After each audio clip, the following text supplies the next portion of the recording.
You are now watching from a winner's view. Wnnrsview. What's your name? James Bubba Winfield. Your Eastside Boxing. All right. Now this is for your first time on Wnnrsview, and I came over to Eastside Boxing just to learn more about the club. But before we get into the club, I want to talk about your early life in this area. So, what was it like growing up in this neighborhood? Well, I was born on right off of Gulf Street in Deuces Avenue, right on the very corner. Where Deuces Avenue doesn't exist anymore. Oh, it doesn't? You know, it's just Gulf Street. Okay. You see, and I was born there, and my mother moved around different places after our house burned down. But it was always Norfolk? Yeah, always Norfolk. How'd your house burn down? Well, we had a stable in the back of the house. Like with horses and stuff? Yes. And back there in those days, we had no paved streets. You know, they were only rock and gravel. And the ice man would come down the street and sell ice. That's where the original word came from, ice box. Meaning that we had to purchase a block of ice to put in the box. Whoa, now that's some history right there. And that's how, and they would, after the ship was over, they would take the horses and stable them up right behind our house. And we had homeless people would go in and carry the stick. You know, like sleep all night and all that. And some man went back there with a cigarette and went to sleep and it caught a fire. So it is the horses' hay and all that. And just luckily the horses escaped, and none of the horses were burned up in there, you know. Man. So not only just your house, it was your neighbors too? No, just our house. Just your house. And they were directly behind our house. Wow. You know, almost adjacent. Wow, that's tough. So you left, that was on Gulf Street. Yep. So y'all had to move somewhere else. We moved to various neighborhoods, and then we ended up out in the project, Diggs Park. Yeah. And we lived out there for a space. And then we moved back into Charlotte Street, and then from there we moved to Berkeley. I was doing some research and I found out that there was some black investors, not black investors, but black guys that worked at the housing authority, and I think in the 40s and in the 50s, they actually all their last names like Diggs Park, Young's Park, and all that were named after those guys. Oh yeah. I didn't know they were all named after black guys. Yeah, that's it. Well, the one who ran Diggs Park was Joe Dale. Okay. That was his name. Okay. He was a heavyset man, you know, and he was a no-nonsense man. And if you didn't do the right thing, he would ask you to leave, you know. Like you and your family leave Diggs Park altogether? Yeah, leave Diggs Park altogether. Whoa! You know, that's the way he was back in those days. Yeah. Zero tolerance. That's crazy. You know? Okay, so y'all left Diggs Park, moved again, and then... And when we left Charlotte Street, we moved to Berkeley. Okay. That's right over the bridge. And that's where I got my first experience with trouble. Okay. You know what I mean? And hanging out with the wrong crowds of boys, and we start robbing and taking things that we had no business, drinking alcohol, looking for drugs and what have you. So you was like a teenager? Yeah, I was a teenager. You was a teenager. Yeah, and so that's where I met my wife. Okay. My first wife.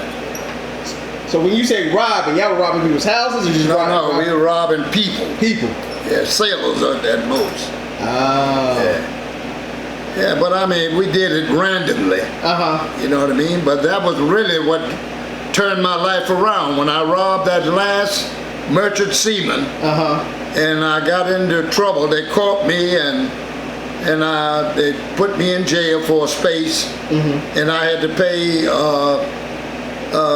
I had to pay $350 in order to get out of it. And the court said to me, pay us $200, plead guilty, and you're set free. Okay. But the lawyer charged me $150, you know, and went and straightened everything out for me. But right after that experience, I met boxing. And when I met boxing at the local boys club, the Southside Boys Club, that's where I got my start. That's in Berkeley. Yes, at the beginning. Okay. You know what I mean? The foundation. See, you got the Southside Boys Club over in Berkeley now, but that's not the original one. Okay. The original one was on State Street. Okay. You know, and when I went there, I fell in love with boxing. And I mean, I was smoking and, you know, and I had been on the corner drinking but when I felt those gloves on my hand, it was a whole new experience. And what that did, it changed my entire life. So I'm sure, I know the cardio in boxing is like no other. So coming from smoking, drinking, and then hopping in there, you still feel like, I'm gonna stick with it. That's incompatible with boxing. Yeah. You do those things, you're not gonna make it as a boxer. Yeah. Take it from Coach Bubba, you know? So you went in there, got to boxing. You had a good coach that kind of motivated you? No, I had no coach. No coach? My coach was the public library. I checked out a book at the public library, and I've learned how to jab, how to hold my feet, you know, and all of that, and how to throw hooks and everything out of a book. You see, and I had nobody to train me. You see, but I just went down and started working out. Yeah. Just working out and doing what I thought was the right thing. Until a fella came looking for me named Oscar Freeman. Okay. And he was a middleweight, professional middleweight. And he invited me to his home. I went to his home, met his wife and his kids, and we talked. And he asked me, did I want to come to Norfolk to box at the Norfolk Boxing Club in Norfolk. How did Oscar even hear about you? Huh? How did Oscar even hear about you? Well, he heard about me through the neighborhood. Okay. See, that's how effective I was in the neighborhood. You know, because that was my life then. Yeah. That's where I would be. I wasn't out on the street anymore. I was at that gym working out. You know, and all the kids in the neighborhood would come up and try to interfere, you know what I mean? But I would beat them all up and run them back out on the car, you know? And they said, Bubba mean that stuff, man. They said, Bubba mean, what are you doing? You know, and that's how I guess I got a reputation, you know, that I meant what I was doing. Yeah, you got a reputation whooping people. Yeah, the boys on the corner anyway. Right. You know, those who thought they knew the game, you know. They said, don't mess with Bubba. Yeah, it's more than just out there throwing hands. You know, it's the techniques. Yeah, he doing something different. Yeah, see, I'm doing techniques, and they don't know nothing about that, see. Right. Yeah, but after that, after Freeman and I, we went to Norfolk, and we met Mr. Jimmy Lumpkin in the blue, and we met Mr. Lump, and Mr. Lump got me right. So you're about a teenager, or you're No, I'm 19 years old. You're 19 years old. Yeah, and I'm married. Whoa. I'm married with a baby. At 19? You got married at 18? You got married at 19? Sir. You got married at 18? My wife and I got married very young. That was my first wife. She passed away in 2016. And I remarried 2 years afterwards to Miss Pamela Michelle Winfield. And we've been married for going on 6 years. Right. Yeah. So y'all started, okay, so you're over here. We met Oscar Freeman. He introduced you to Mr. Lumpkin. Mr. Lumpkin says, I'm gonna train you now. Oh yeah, and he did. So he says did he see potential or what? What was No, it? I don't think the only thing Lump said to me, he said, let me see your hands. And I showed him my hands. And he said, you got little hands. And then he looked at my shoulders, and then he said, whoa, you got big shoulders. That's what he said. And from then on, I got in shape in 6 months. And Lump took me to Richmond to box in the AAU championships. In 6 months? In the novice division, and I knocked the kid out in the second round up there. What? I had the only knockout during the entire tournament. Wow. Yeah. So now you come off of this. And the rest is history. Yeah. So when does he say, all right, it's time for you to turn professional? Well, that came down the road a while because no one wanted to fight me. And the reason is because I beat the Old Navy light heavyweight champion, Tom McBride. And I went into the Virginia Pilot Ledger Star. Unthinkable. You know, they had me in the Virginia Pilot Ledger Star for beating the Old Navy light heavyweight champ. Within what, the 2 years? Look, I was a novice, and that was within 6 months. We were down the base. And I had watched Sugar Ray Robinson beat Jake LaMotta, and I took Sugar Ray Robinson's style and beat Tom McBride. You see? So now your name's in the Virginia man, look, they wouldn't even let me fight down Oceana because they said I was a pro. They said I was a pro, and that was only my second fight. Wow. But during the years, think about this, during the years of training and preparation, I was ready. I was ready. It wasn't like I just went to Lumpkin and I was just starting. I had already started. Yeah, true. You see? And that's how it was. And Lumpkin just made you sharper. Yeah, he just made me sharper, and we just kept going to tournament after tournament, and we lost 1, we lost 2, and we lost 3, and we lost to Dwayne Bobbitt. Okay. The Navy had to recruit a heavyweight to box me. Think about it. Wow. They had to recruit a heavyweight to box me. I beat every heavyweight that the Navy had up against me. You were going up and down the coast. Yeah, and they had nobody to beat me. Wow. You know, and only Dwayne Bobbitt, 6'5", super heavyweight, was the only one who beat me, who we became good friends. And Dwayne went from the Navy all the way to the Olympics and represented the United States of America. Wow. And he beat the great, listen, Dwayne stopped, you ready? Larry Holmes, former heavyweight champion of the world. What? Yes, when Larry was an amateur. Yeah. And Larry was stopped and couldn't go to the finals in the Olympics. But Dwayne did, and there he got beat. By Teofilo Stevenson from Cuba. Okay. And when Dwayne turned pro, and when I went to Richmond to box, my amateur bout in Richmond, nobody showed up. And they had one guy that I could have boxed, but they said, Bubba, you want to box Ron Elam? I said, sure. And they says, Ron, let me talk with Ron. They went and said, Ron, Bubba's willing to box you? He said, no, I don't want to box him. He said he got too much experience. Wow. And this is your third fight. And I got hot. I got upset. And what I did, I went on down Broad Street in Richmond, went to Bill Brennan, Hall of Fame commissioner, and got my boxing license and turned pro. That's what pushed you to turn pro. Yes. Nobody would fight. Yes. And you're 20 at this time, maybe 20. Yes, maybe 20, 21, you know. But wow. You know, but that's the way it was, you know. And when I turned pro, Mr. Todd took me on. He managed me. Okay. Mr. Lumpkin trained me as an amateur, but Mr. Todd took me on and managed me. Okay.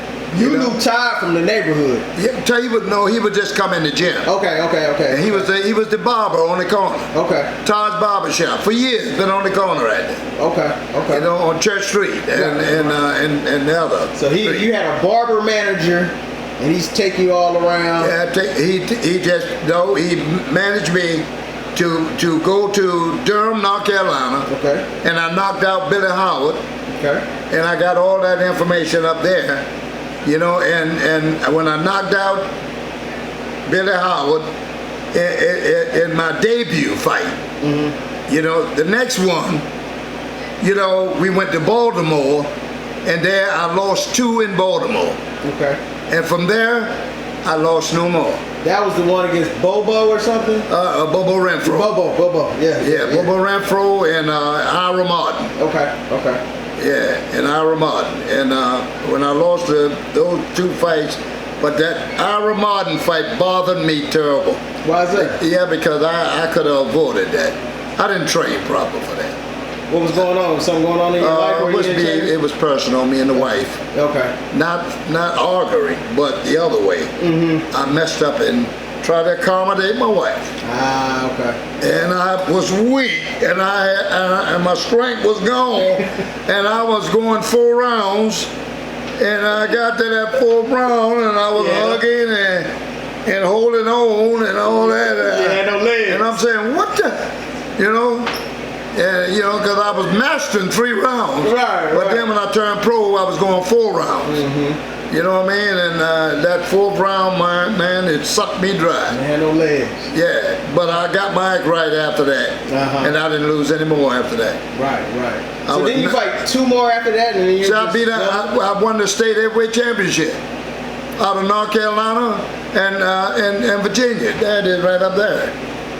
That state heavyweight championship. Okay. Yeah, when I had to retire to the ring because I had a heart attack right after my last bout with Charlie Boston out of Winston-Salem, North Carolina. That's when I won the state heavyweight championship. Yeah. Charlie Boston boxed George Foreman, former heavyweight champ of the world. He boxed Muhammad Ali, George Savallo, and Ernie Shavers. Yeah. You know, and I beat him at Scope 6 rounds, unanimous decision, and there it is in black and white. What was it? I mean, you're in shape, so what was it that made you have a heart attack? Huh? You know what? You really want to know the truth? Yeah. The man above that's called God. You know, when he called me, because I had already joined the church. You know what I mean? But I wasn't true to what I was doing. You know, but when the Lord spoke to me right after Charlie Boston, because I got out of the ring and I was cursing and talking trash, and then when I got out of the ring, I heard a voice say to me, you had to be born again. And when I went in the locker room, I fell out on the chair, and I just bawled out, man. I was crying, man. And the guy thought I was crying because I had won. You know, he said, good fight, Bubba, good fight, Bubba, you know. And when I went back to the gym, I was working out with Bobby Jordan. And me and Bobby were working out, and all of a sudden, I couldn't breathe. And I was huffing and puffing, and they rushed me to the emergency room. My heart stopped right at the door. Started going again, and they rushed me down there to the seat, and the lady, they were trying to get my name and all that, and my heart just stopped again, and they said, get him in there, get him in there. And they rushed me through the double doors, put oxygen up my nose, and my heart stopped. And they worked and worked and worked on me until they got my heart going again. And when I opened my eyes up, the man that I came in the door with was gone. And the man that I got off that bed was a whole new man. Because I went into the ministry. You know, I'm an ordained minister. So straight from boxing to ministry. Right into ministry. Sure did. Didn't even realize that, you know? Right. Until the words that were coming out of my mouth. And I've always been stage fright. Right. You know, that I couldn't orate in front of people. But actually, I was orating to the people. Just snap. Yeah, and I was, man, I'm standing up before people saying this and that. And the people say, where in the world? They say, oh my gracious. You know, they say that's so inspiring. Right. What you said. You know, and I don't know what I said. You know, I'm talking and all that, but my life had to go through phases, phases after phase, and I've been through prisons, Norfolk juvenile detention, mentoring kids, been through our prisons. So the ministry took you to the prisons. Yeah. To speak. They wouldn't let me preach out of the churches because the people's feelings got hurt too easy. So what we did, we took our ministry on the road. You know what I mean? And we went to prisons, you know, and all different types of, venues like that to reach people. So and like local, like 811, Lord, big like state prisons. Yeah, we went to the state prison, Wnnrsview. Okay. We was up in Lawrenceville and St. Bride's. You know what St. Bride's is? I don't know, but Yeah, well, St. Bride's. That was where I stayed for 5 years, teaching those men and those hard-nosed criminals. Right. You know, but I knew that was my calling. I knew it. I knew good doing it. And Yeah, because of how I grew up as a child. I grew up knowing the street. I grew up understanding what it means to be born, you know, lonely and without a dad in the house. I know all about that. I know all about hunger, clothes and shoes, you know, not able to get a haircut. I know all about watching my mom cry, you know, because she didn't have enough food in the house. And I had to roam the street looking for food. Right. You know, I know what that means. So naturally, the empathy can come from me. Right. And it's genuine. Right. And down the road, when Mr. Todd came to my house, poor man had Alzheimer's, and I didn't even know it. He had developing Alzheimer's. And when he knocked on my door, he asked me, he said, Bubba, can you come to the gym? And Coach Will was with him. Okay. Coach Bell. And Coach Bell was with him, and Coach Bell wanted to come in and box. And when we opened that door, this place was a horror show. He hadn't even been in here. The whole ceiling here, you can see the ceiling was repaired. Yeah. The whole ceiling was hanging down with mildew and mold, and buckets was all here for water dripping in and running in. Yeah. Oh, man, I mean, mildew was all over everything. Gloves all over the place, all over, you know. And the carpet there was all dirty and nasty. And the big rats was in there, man. Big rat that big, with tails that long, man. Oh man. What you talking about? What you talking about, man? And when we cut the lights out, they would come in. Right through that door right there, they would come in. They get up in the chairs, get up on the seats. So even with that though, you see all this in the beginning, you like, you had a vision? Or was it a vision like, I'm gonna turn this thing around? Well, no, not right off the bat. No. You know, I had to ask the Lord, do you want me to do this? You want me to do this? And the Lord reminded me, yes, this is where I'm gonna put you. This is where your ministry is going to end, up here, teaching these kids, giving these kids a safe place. That's exactly what you're going to do. And that's what we did, man. And we've been here for 6 years, and we look at all them championships we done won over there. You know what I mean? And these kids are encouraged and they're happy. Yeah. You know, and the little girls and boys are safe. Because we have a zero tolerance for anything outside of boxing and coaching. Yeah, so that's great. Yeah, so you know, you can hide in a church all you want. You know what I mean, and go to church on Sunday. You know what I mean, but faith without works is dead. Yes, exactly. You see what I mean? You sit on your butt and do nothing. But make a profession out of your mouth and saying, I believe in Jesus, you know what I mean? And do nothing. And do nothing, you know? So, this is your ministry. You're working it. And then I guess you see fruits from your labor because you got champions. Yes. Who are some of those champions? Look, and then on top of that, you got pictures up there with me taking a picture with Ray Mercer, former heavyweight champion of the world, Ray Mercer. Yeah. Evander Holyfield, right outside the door. Now, since you had the gym, were some of those guys coming in here? No, only Riddick Bowe been in the door. Riddick Bowe? Former heavyweight champion of the world, Riddick Bowe. Been through those doors right there. With Pappy. Okay. You know, he came in with Pappy and worked out with Pappy. Yeah. You know, but I was security guard at the time. Okay. Before I came in and took over Pappy's work. You know, Pappy sat down with me and he said, Bubba, he called me Bubba, you know, Pappy from Carolina, you know. And he said, Bubba, will you go down to the gym and work the gym and keep it open? I said, Pappy, I'll do it for you. I'll do it for you. Man, that's a heck of a promise, because this was 90. 92. 92. When he opened this You place made a up. promise in 92. It's 2023. You still here? No, I didn't come in 92. Mine was way up in the 2000s. When Pappy, passed away. He's only been dead for maybe about 7 years. Okay. And when I came in here, this is not what you saw when you come in here. This is brand new. This was a gift to us. The contractor come in here, joined the gym, and told me to get out and go home. And told me, say, when you come back Monday, you're going to see something different.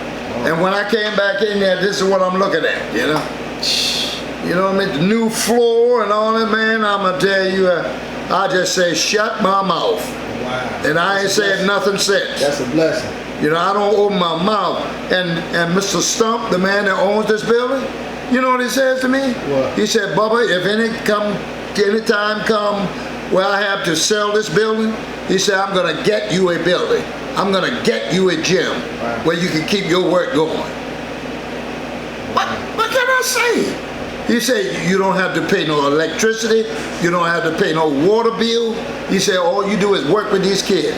That's what I do. Man, that's a blessing. I do. It was Todd's Eastside Boxing Gym, and then it became, it's always. It's still going to be Todd's Eastside Boxing. It's always Todd's. That's in honor of Pappy. Yeah. But on the bottom, you'll see Cold Bubba. You see? Gotcha. But because Todd, he's not available anymore. Right. But I told Pappy, I said, Pappy, don't you worry about a thing. It's going to always be Todd's Eastside Boxing Club. That's beautiful. I could have changed it to Bubba's Eastside Boxing Club, but no. I said, this is Todd's. Pappy's label is out there. It's a label. It ain't my label. I came in with works already made. Right. You see, why would I take credit for it? See? Right. No, I dare not do that, brother. So I'm happy that I'm here for Pappy, and it's going to be run like Pappy was here alive. That's how this gym is going to be run. So looking forward, how do you how is Eastside Boxing Gym is going to go forward from now? I mean, it's under your helm, it's under your realm. Yeah. How do you think it's been going since you got it, and what's the vision of it going forward? Well, here's the vision. Are you ready? Yes. The vision is we started out as a no-star club. And guess where we are now? Right. We are a 5-star club. You hear me? One of the best. And we got membership going every day. Every day. Calls coming in every day. I heard them. I was here yesterday calling. Can we start our son? Yeah, families, that couple of families, look, just joined just a few minutes ago. That's beautiful. You know what I mean? But this is an environment that people come in here and they say, wow, this is beautiful. They say, this is where I've been looking for. And I got kids from California, from the Bronx. That kid was in here a while ago from the Bronx. You know what I mean? And they just love this place. And they say, Coach Bubba, whatever I can do, let me know. You want to sweep the floor or whatever? I tell them, I say, you okay, buddy? You're all right, But my legacy, it's honored, like you saw over there. Mm-hmm. Everywhere they see me, they honor that legacy. Mm-hmm. Because they remember, Coach Bubba, and I'm going to give you something before you leave. I'm going to give you something to carry with you. Something to remember me by. So we are thankful for Eastside Boxing Club and all the kids that's in the area. Those kids who are despondent, those kids who are fatherless, and kids that are homeless. Eastside Boxing is for you. You see, it's for you, and because we here are genuine, and we set you down and we talk to you, and we want you to talk back to us. As long as you're honest with us, we're gonna be honest with you. I guarantee it. Hey, we gonna end it on that one, man. All right, man. No better, man. Thank you for coming to Wnnrsview.